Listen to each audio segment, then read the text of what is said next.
You're listening to a Hope 103.2 podcast. Raising Teens by Collett Smart with Ray Kington.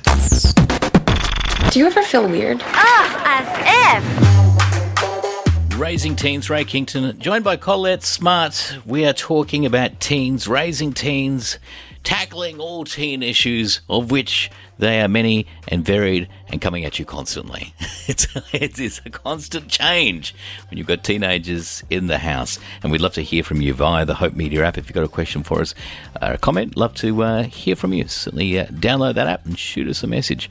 Talking about your past as a parent as a topic, Collett, should you hold back on some of the things that might have happened when you maybe made some poor decisions? And the reality is we've probably all got a few poor decisions under our belts. We do. And a few maybe embarrassing stories, things that maybe we're not too proud of, perhaps. Yeah, and I think at some point every child is going to ask an uncomfortable question, and they're usually on the topics of sex, drugs, or some past behavior of their parents. Yeah. And so the question parents always ask me, so do I just offer the facts or do I add personal commentary? Do I lie? Yeah. How much is too much? How much is enough? Will they know that I'm lying? Yeah, exactly.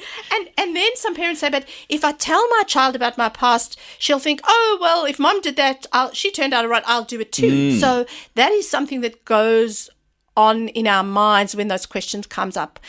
So I think the first point is to ask yourself as a parent, why am I sharing what I'm sharing?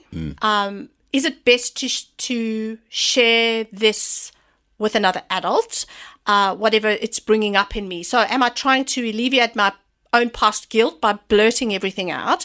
Or is it something I haven't fully processed and I actually need to go and process with a professional first, perhaps, and then decide which bits I talk to my children about?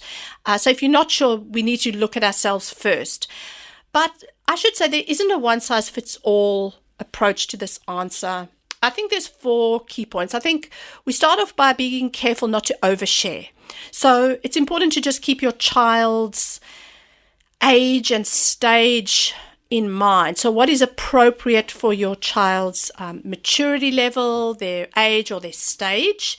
Also, remembering to keep your parent-child boundaries very clear, because you aren't their friend, you are still their parent. So it's holding these things in your head, and it's going to depend on your child. For some children, you might be able to say a few sentences and then that's kind of answered their question. Other children might dig a little bit deeper. I think the second thing is don't avoid the topic. If you feel like you haven't processed it properly, say that. Say to your child, can you give me a while to think about it? Yep, I have done some stuff. I'm just trying to process how to even talk about that. There's some pain in my past I maybe need to just sort through with somebody else. Tell them that. At least you're being honest and not pretending that it's not there. But your child actually learns big questions, learns about their questions if you avoid a topic. They learn, oh, I don't ask my mum about these big topics. We don't talk to dad about drugs in our house. My parents don't talk about those things. I'll have to find somebody else to talk to about this. It's fascinating because there's some major studies that show that when we talk to our children about our own past, we can actually help our children to learn from our mistakes. And so it's not, the study doesn't say you have to give all the gory details, but you can still be honest about your failings and your struggles and what you learned out of the situation. So when true life stories are told with honesty and vulnerability, without all the gory details, our children actually learn that their choices matter, that some of our stuff caused us pain and consequences, and that is why we find it hard to talk about. If you first initially put off when your child asks you questions, think of it as an invitation from your child for an opportunity to connect with you. And so find ways to do that. Don't lie. So you don't have to give all the gory details, but you don't have to and go into the specifics, but you might talk about some of the facts around the pain that it caused you, the things that you learned, what you learned wasn't cool about what you might have done or seen your friends do. Kids are most interested in the topics of sex and drug and alcohol because that is baffling to them. It's what their friends are trying to figure out. what they're seeing in media, on their popular shows. And if we don't sift through the topics with them, who else is going to? And then, of course, don't simplify is the fourth one. So don't just say to your children, well, don't do it. Don't do it has never been effective. We actually need to give our children ways of finding safe outs. I talk to my children about the time when I was offered alcohol when I was about 14 by a friend's mum. That's right. At the You're party. telling us that story, yeah. And so for me, that was, I was put in this awkward situation. There was this power imbalance. And so I spent the night pouring a bit of the alcohol in the pot plant inside and then kept walking around with the same can, pretending I just got a new one. Give your kids some of those strategies. And even if you messed up, talk about some of the mess ups and what you learned from it and some of your fears.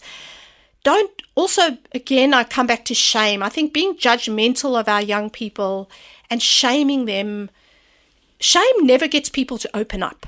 They will just shut down on you. So it's really, it is the dance of finding a way to talk with our children about, without giving them all of the details they might not be ready for, but giving them skills for how to go forward. And then also know that even through all of this, some of our children might still choose a dangerous path.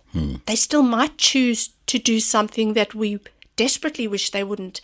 And I think this is when we need to help our children know that we are always there for them. We don't love their behavior. We don't excuse the behavior, but we are ready for them to come and talk with us when they want to and when they're ready to reach out for support or help. And that often hits a lot in the later teen years or young adult years. That's something we can also talk about. But I think really just the guideline for setting your boundaries is to just think carefully about what would be useful or valuable to your children.